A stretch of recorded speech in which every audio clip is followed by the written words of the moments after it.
오늘 함께 나눌 하나님의 말씀은 구약성경 민수기 구약성서 민수기 14장 36절에서 45절까지의 말씀입니다. 구약 민수기 14장 36절에서 45절까지의 말씀, 저와 여러분이 한 절씩 교독하겠습니다. 모세가 그 땅을 탐지하라고 보냈던 사람들은 돌아와서 그 땅에 대하여 나쁜 소문을 퍼뜨리면서 온 회중을 선동하여 모세를 원망하게 하였다. 그 땅에 대하여 나쁜 소문을 퍼뜨린 사람들은 주님 앞에서 재앙을 받아 주었다. 그 땅을 탐지하러 갔던 사람들 가운데서 다만 눈의 아들 여호수아와 여분네의 아들 갈렙만이 살아남았다. 모세가 주께서 하신 말씀을 온 이스라엘 자손에게 전해주는 백성들은 매우 슬퍼하였다. 다음날 그들은 일찍 일어나 산꼭대기로 올라가면서 외쳤다. 주님께서 말씀하신 그곳으로 올라가자. 우리가 잘못했다. 그러나 모세는 말했다. 어쩌고 주님께서 하신 말씀을 하여 가르치시다가 이 일은 결코 성공하지 못합니다. 올라가지 마십시오. 주님께서 당신들 가운데 계시지 않습니다. 당신들은 적에게 패합니다. 다만 여자사람과 남자사람이 거기에서 당신을 기다리고 있습니다. 당신들은 칼을 맞고 쓰러집니다. 당신들이 주님을 등지고 돌아섰으니 주님께서 당신들과 함께 계시지 않습니다. 그들은 더 생각하지도 않고 산꼭대기로 올라갔다. 그러나 주님의 언약궤와 모세는 진안에서 움직이지 않았다.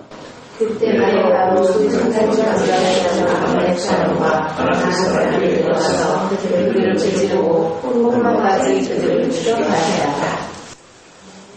오늘 이 자리에 함께 하신 우리 모든 교우들에게 주님의 은혜와 평강이 가득 임하시기를 기원합니다. 해방 이후에 우리나라의 한반도의 최대의 최악의 가짜뉴스, 최악의 뉴스로 꼽히는 뉴스가 뭘까요? 그것은 1945년 12월 27일 동아일보가 보도한 신탁통치 관련한 소식이었습니다. 동아일보는 소련은 신탁통치 주장, 미국은 즉시 독립 주장이라고 헤드라인으로 큼지막하게 박아가지고 신문에 보도했습니다.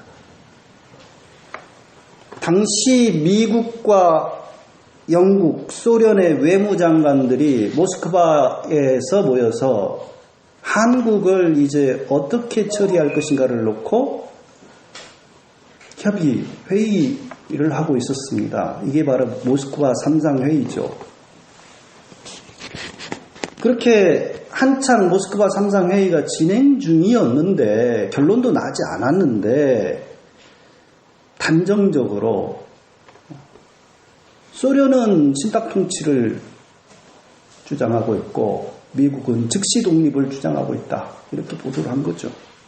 그래서 이 기사가 나간 뒤에 한반도는 그야말로 반탁운동으로 아주 전국이 들끓었습니다.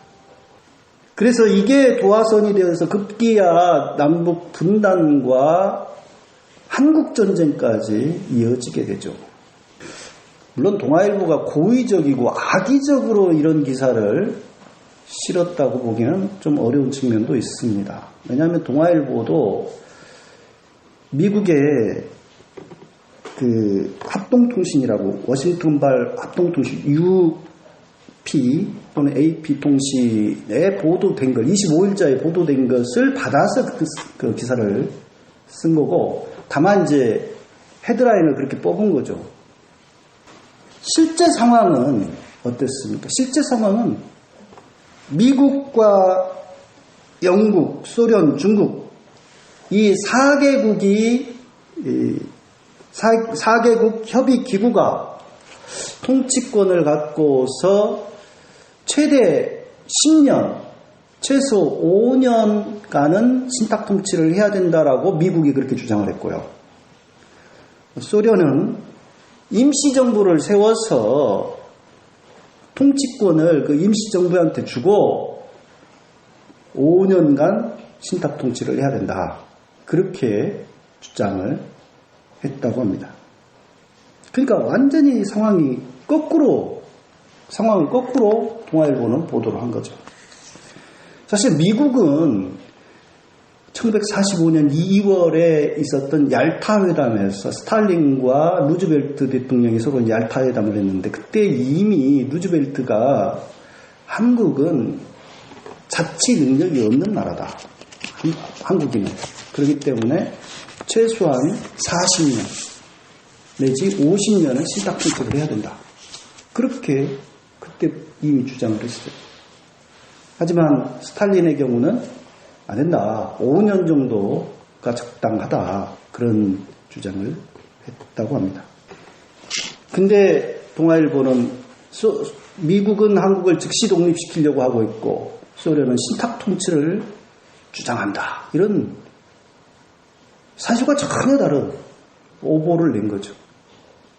그래서 국내에서 수많은 혼란과 갈등을 일으키는 그야말로 도화선이 되었습니다.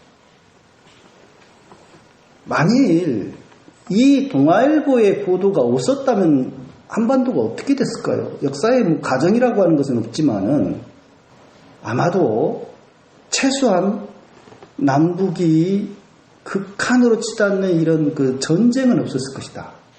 한국전쟁 같은 그런 비극은 없었을 것이다. 라고 하는 것이 제 분석이 아니고 역사학자들의 근현대사 연구자들의 분석입니다. 참 안타까운 일이죠.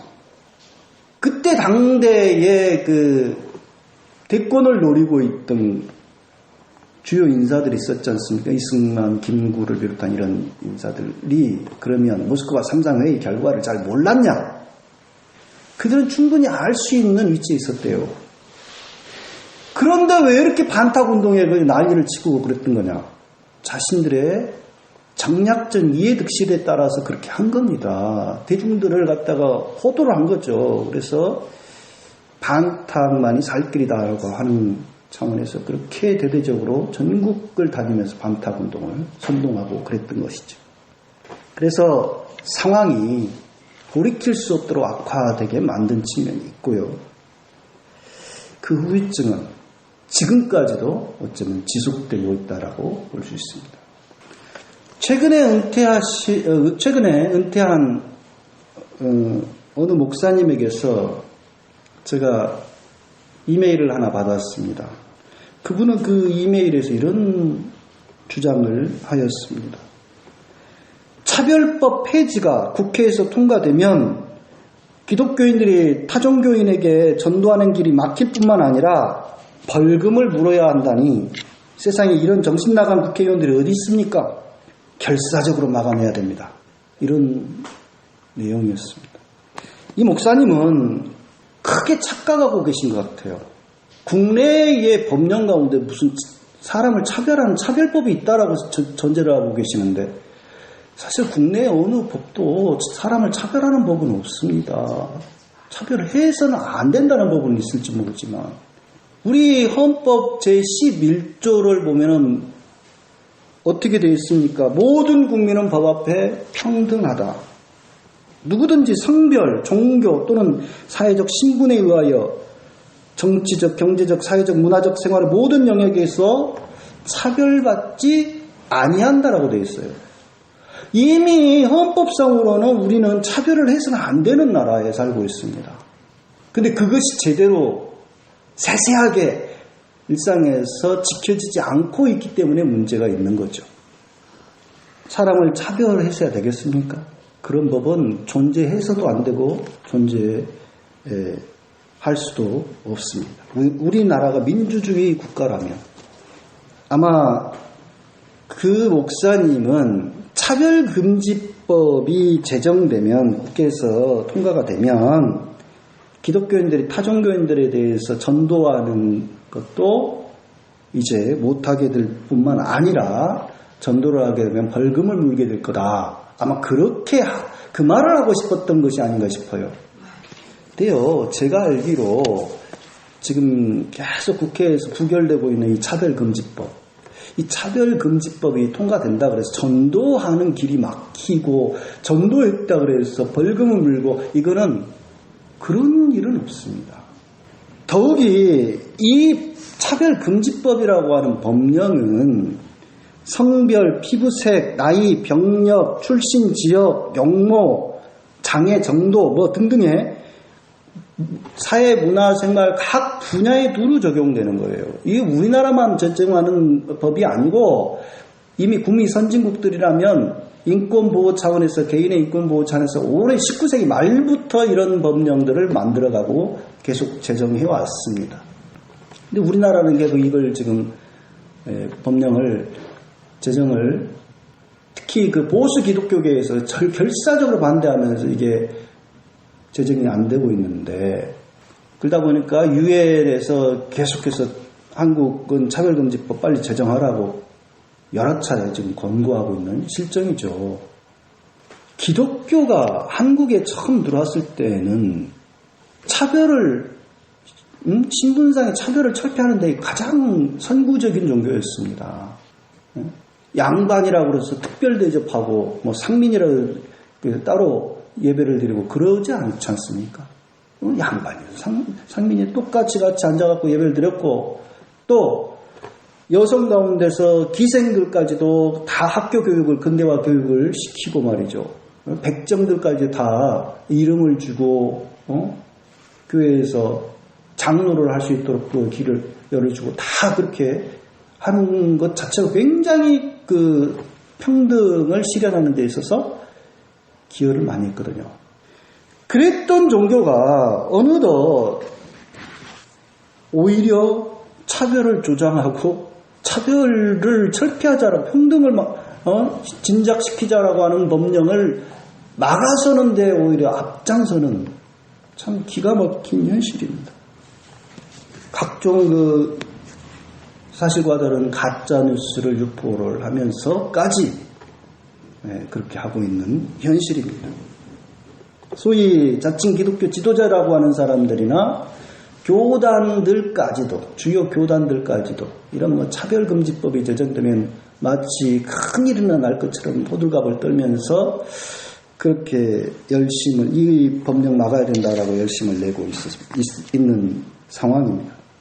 그래서 참 이분들이 하나님께서 원하시는 정의롭고 평등한 사회를 과연 바라고 있는 건가 참 의심스럽고 그분들이 믿고 있는 신앙은 도대체 뭔가 참 궁금하지 않을 수 없습니다.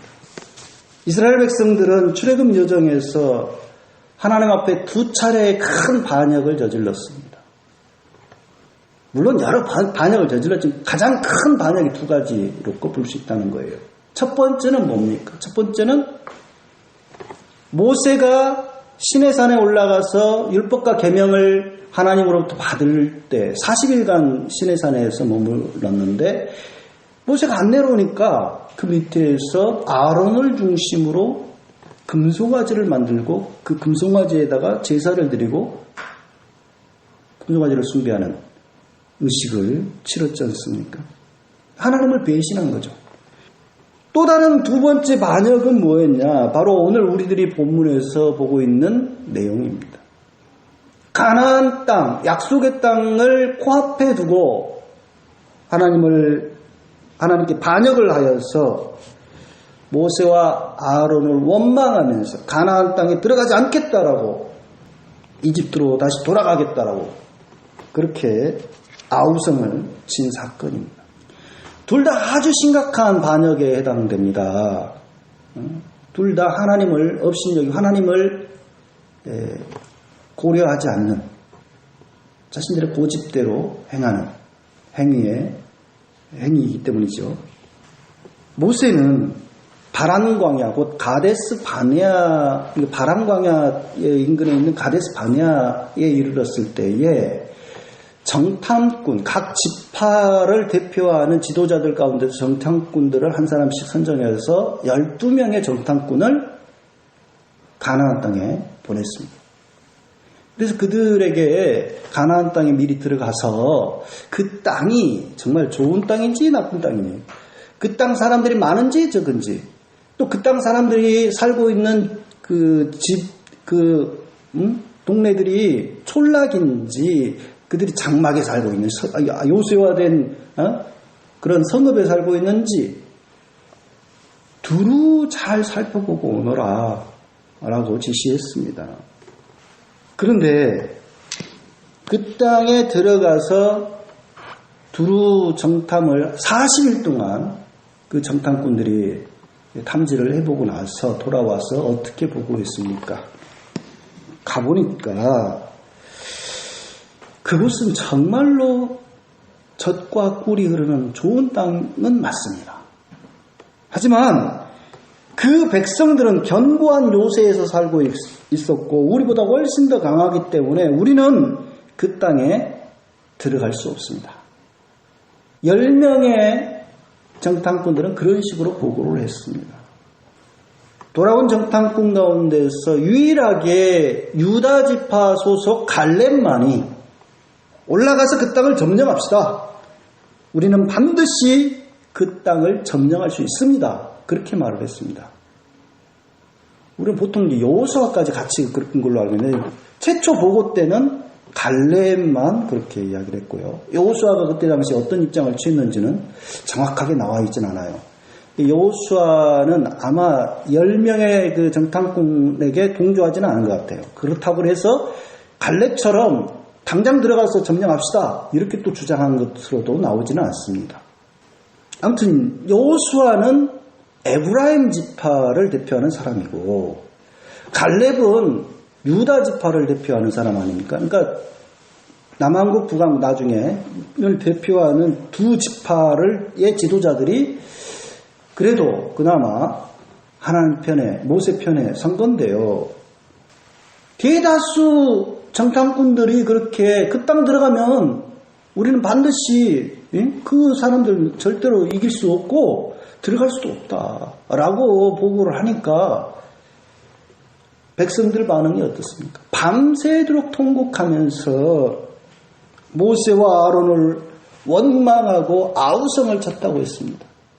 그러지 않았겠습니까? 그 고생해가지고 여기까지 왔어요. 이제 바로 코앞에까지 왔어요. 문턱까지 왔어요. 그런데 그 땅 좋기는 한데 들어갈 수 없다는 거예요. 우리는 도저히 그 땅을 차지할 수 없다는 거예요. 그러니까 얼마나 큰 실망이 있겠습니까? 그래서 그들이 하는 소리가 차라리 우리가 이집트에서 죽었더라면 더 좋았을 것이다. 그런데 주님은 왜 우리를 이 땅으로 끌고 와서 칼에 맞아 죽게 하는가? 왜 우리의 아내들과 자식들을 사로잡히게 하는가? 차라리 이집트로 돌아가는 것이 더 낫겠다. 그런 이야기를 합니다. 근데 이들의 그런 소리를 듣고 모세와 아론은 땅에 엎드렸다고 했습니다. 모세와 아론이 백성들 앞에 땅에 엎드린 이유는 그들한테 그래 우리가 다 잘못했습니다. 용서해 주세요. 백성들 앞에 사죄하는 차원에서 엎드린 건 아닙니다. 그러면 그들은 왜 사람들 앞에 백성들 앞에서 엎드렸을까요? 그 이유는 백성들이 하나님 앞에 그렇게 반역을 저지를 때 하나님께서는 무서운 전염병으로 늘 그들을 심판하셨거든요. 아마 그런 일이 곧 닥치리라고 하는 예감을 가지고서 그렇게 엎드린 것 같아요. 하나님의 무서운 진노가 곧 들이닥칠 것이다라고 하는 것을 모세와 아론은 아마 생각한 걸로 보입니다. 그런 모습을 보고 나서 갈렙과 여호수아가 크게 슬퍼한 나머지 자신들의 옷을 찢고 이 이스라엘 백성들은 큰 아주 슬픔과 어떤 이런 일을 겪었을 때는 그것을 옷을 찢는 모습으로 이렇게 표현을 하는데 옷을 찢고 말합니다. 그 땅은 좋은 땅입니다. 그 땅 백성을 두려워하지 마십시오. 그들은 우리의 밥입니다. 하나님이 우리와 함께 하시면 그 땅으로 우리를 인도하실 것입니다. 그렇게 호소를 하고 나섭니다. 그러자 백성들이 여호수아와 갈렙의 말을 들은 것이 아니고 이놈들은 도대체 뭔가 싶었는지 여호수아와 갈렙을 돌로 쳐서 죽이려고 하죠. 예. 너무 분노가 치밀러 올라가지고 굉장히 흥분해 있었던 것 같아요, 백성들이. 예. 그들은 이집트를 탈출한 뒤 이제 가나안의 그 꿈에도 그리던 가나안 땅 문전에 당도했지만은 그들을 그때까지 이끌어 주신 하나님의 은혜를 까맣게 잊고 있었습니다. 그리고는 하는 생각이 괜히 이집트를 탈출해서 여태 헛수고했다. 그 생각을 하고 있습니다. 그들은 하나님께 세우신 모세와 아론을 원망하였고 그들을 충성스럽게 보좌하던 갈렙과 여호수아마저 죽이려고 하였습니다. 오늘 말씀에 나오지 않습니까? 그들이 깊이 생각을 안 해요, 지금. 더 생각을 하지 않았다고 나오지 않습니까? 그저 원망과 분노로 가득 차 있습니다. 그래서 우리를 대표할 또 다른 우두머리를 한 명 선정해가지고 그를 중심으로 이집트로 돌아가자. 그러고 있습니다. 근데 이 모든 이 사달이 왜 일어난 겁니까? 정탐꾼들의 보고 때문에 그래요. 이 정탐꾼들이 제대로만 보고를 있는 그대로 사실만 정확하게 보고를 했다면 이런 일이 벌어지지 않았습니다. 근데 그들이 어떻게 보고를 하느냐면요. 그들은 들어가기 싫었던 거예요, 그 땅에. 그리고는 과장을 합니다. 뭐라고 과장을 하느냐? 악소문을, 나쁜 소문을 막 퍼뜨리는데요. 우리가 탐지해본 그 땅은 사람을 삼키는 땅이다. 우리는 그곳 백성들은 키가 장대같이 크고 우리는 그들 앞에 서면 메뚜기와 같다. 그런 식으로 이야기를 합니다. 그리고 그 땅에는 거인들이 사는데 그들은 아낙 자손들이고 또 일부 자손들은 네피림의 후손도 살고 있더라. 그런 이야기를 해요. 네피림이 뭔지 아시죠? 창세기에 보면 네피림이 나오는데 이 네피림은 좀 말하자면은 그 괴물과 같은 정말 거인이에요. 엄청난 거인이에요. 예. 그들이 살고 있다.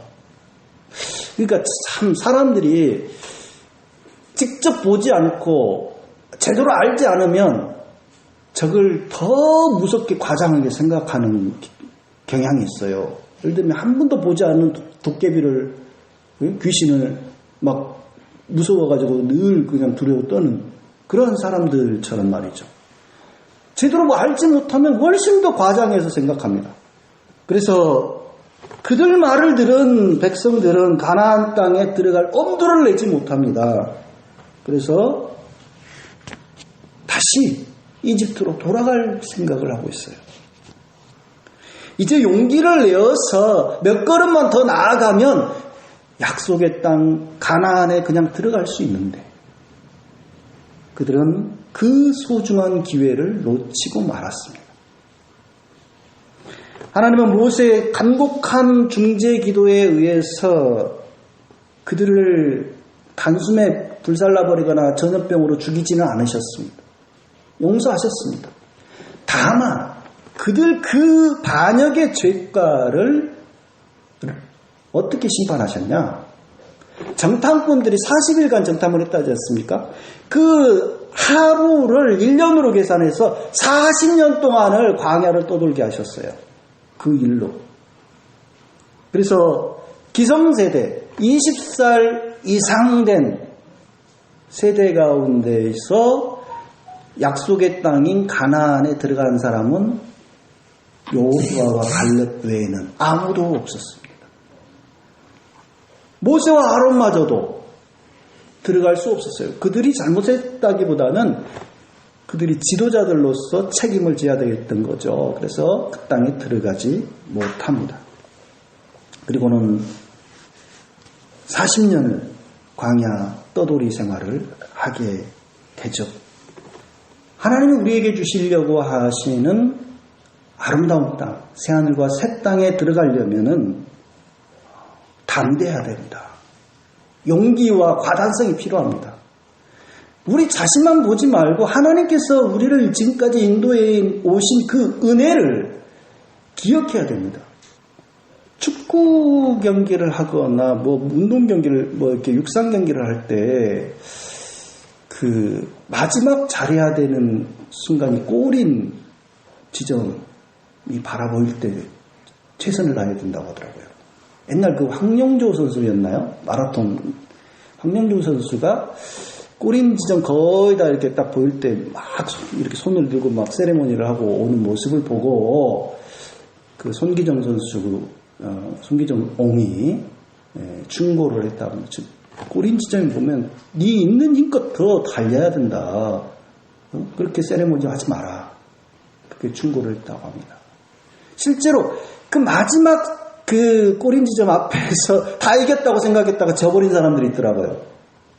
뒤 따르는 사람이 오히려 더 추월해가지고 마지막 잘해야 됩니다. 마지막 다 된 밥에 재 뿌린다는 말처럼 마지막 잘못해가지고 다 잃어버린 경우들이 있습니다.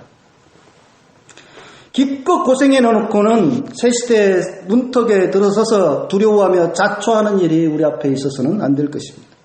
우리 발걸음을 인도하시는 이는 온 세상을 지으시고 다스리시는 하나님이십니다.